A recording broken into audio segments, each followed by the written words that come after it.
all thanks goes to the gathering of people here today and those who have been with us through this journey.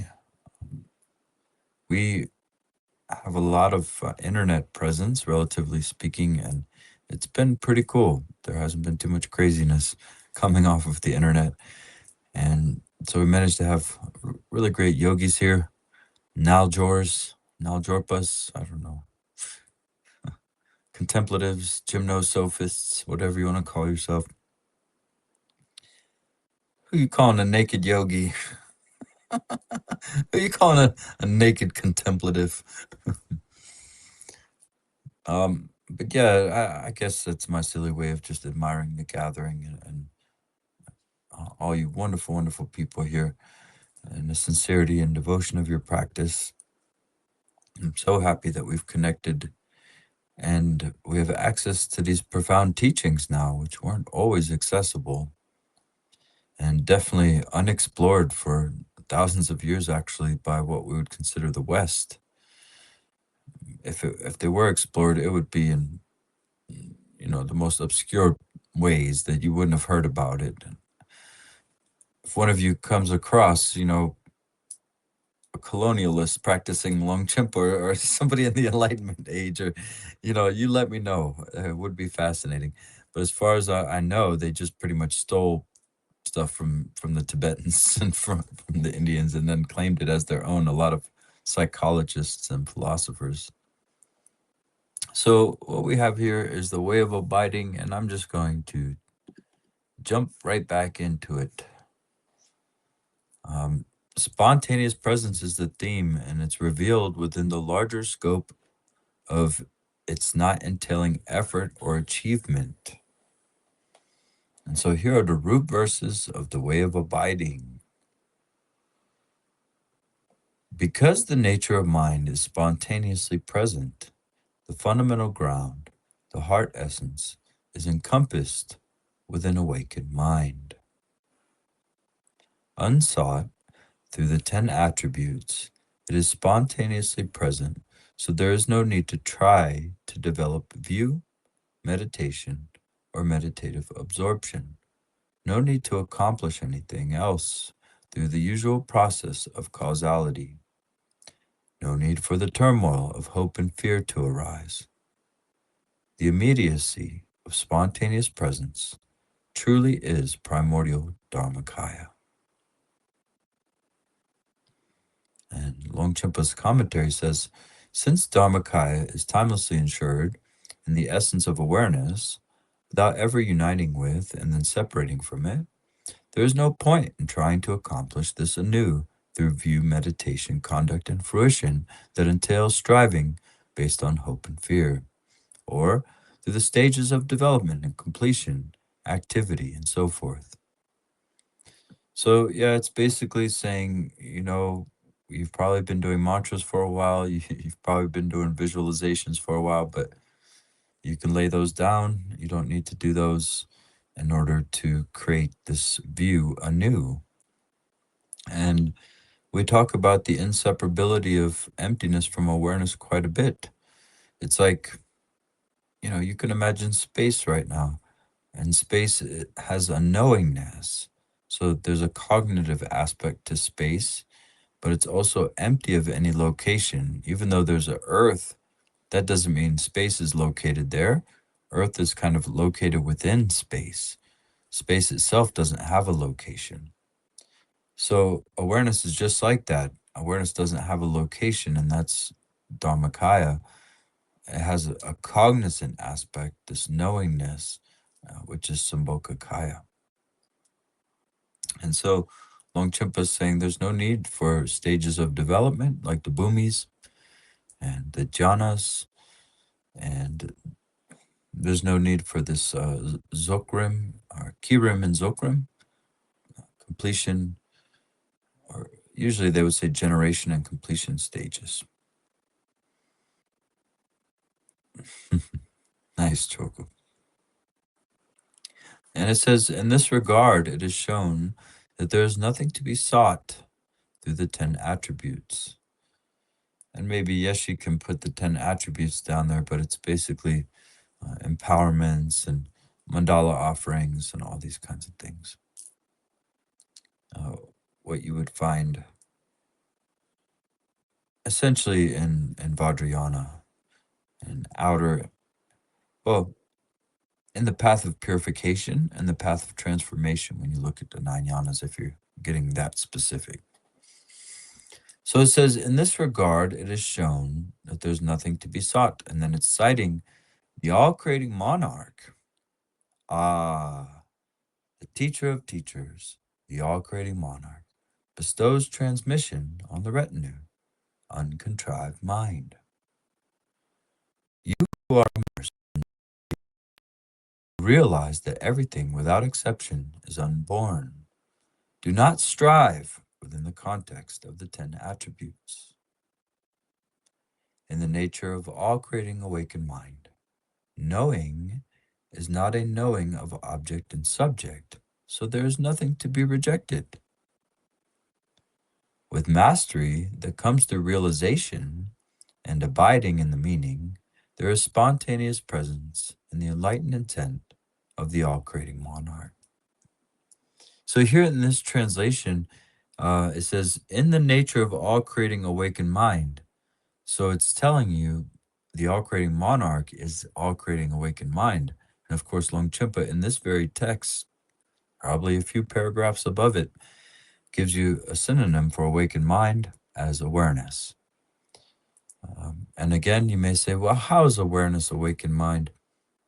Well, it's the pure aspect. You may not fully have realized emptiness, but when you get pointed to the nature of mind, if it's happened, if it's actually happened, there are little ways we can verify that somebody has. A lot of it's mysterious, a lot of it's intuitive, so it's difficult to pin that down, make a product of it, wrap it up, and sell it. We can't really pin down, but we can continue to point people out, and we can verify if they saw the nature of mind or not. The way they speak changes. They'll have things that happen in their life, and they share those things, and it's encoded with realization. So the way you're speaking is encoded with realization. A yogi, a lama, a teacher, a Rinpoche, a Geshe, a Kempo, a Kenshin, all these people, if they're authentic, Dzogchen practitioners, then they can see how your speech is encoded with realization. So we'll just continue on. Are there any questions or comments so far? Ani Lee says everything is empty. Well, there is nothing that's not empty. But there's a beautiful brilliance here. So it's not the kind of nihilistic void in terms of nothingness. Okay, any questions so far? You got it. This is great stuff. Great Dharma stuff. So the same source points out that none of this bears any similarity to the process of deliberate involvement with causality. And this is why I'm kind of insistent when people, they're sort of taking the conversation into causality, or trying to bring what we're doing here in the gatherings into causality, and I'm saying no, we're not going to bring it into causality. So it's like we're going to go swimming in this ocean, and you keep saying, let's go back to the bathtub. No, I'm not getting in the bathtub with you.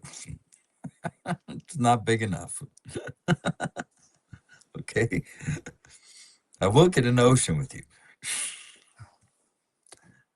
That was funny, right?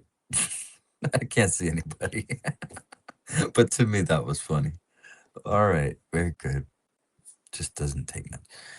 Yeah, it's great news, right? Okay,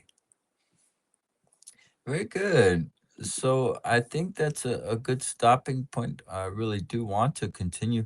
Let's read that last chunk, right, Yeshi? Yeah. Well, what's the sentence say above it?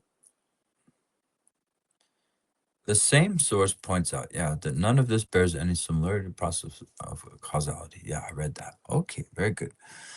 So the same source being the all-creating monarch, I think. And it says, the view and conduct of the great perfection are unlike anything accomplished through causality. The view and conduct of awakened mind are by nature like space, and space transcends conceptual analysis. For those who engage in conceptual analysis, enlightenment, which is like space, will not come about. You see, everybody, why I'm a little bit insistent, right, on not going into conceptual explanations or descriptions and whatever else about Dzogchen, at least not the way we're doing it. We're for sure mostly leaning into non-conceptuality here. And then the reason why I keep conceptuality in our pocket, what they would call valid cognition, is because there are people that come here and they say, well, what about this? What about this? And they challenge the view with logic. And so, of course, we have some logic for you then. No problem. If you want to use concepts, we can. But we prioritize the view, the non-conceptual. That doesn't mean we can't boogie. We can still get down with some concepts.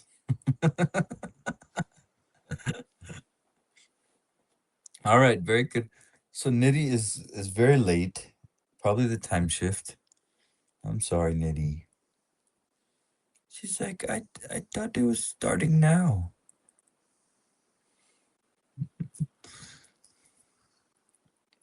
Okay, so any final thoughts, comments, questions going on before we check out?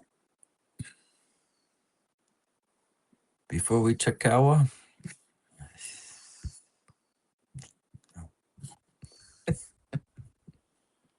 Good joke. You have to be aware of the 11th century Tibetan dude for that joke to be funny.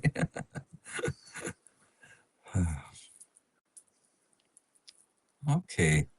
Well, as usual, I'm always happy, filled with joy to be exploring these texts with you. It seems like every time I read through the way of abiding, it starts to speak in a clear language. Like I'm learning a new language. I'm finally figuring out the words, and it's nice.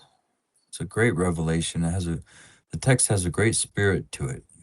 It's very innocent. It's clear. It doesn't ask anything of you. It doesn't demand anything of you, except releasing into freedom. Maybe that's about it. And I'm happy that I have people to journey with me into non-causality, because to me that was very, very rare. It's been very rare throughout history. And still now there's an iron gate around it, around many Dzogchen groups and scriptures and books. You can buy the books, just don't read them, okay? So thank you all. Really, we're blessed, so blessed to have permission from the world, from whatever, to be going this far into this territory. All right, and then we'll close out with our moment of silence to dedicate any benefit that was accumulated today. There are beings in His presence that are suffering. We give it all to them.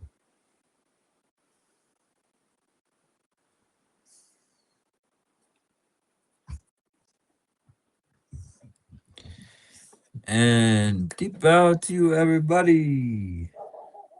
Have a beautiful day.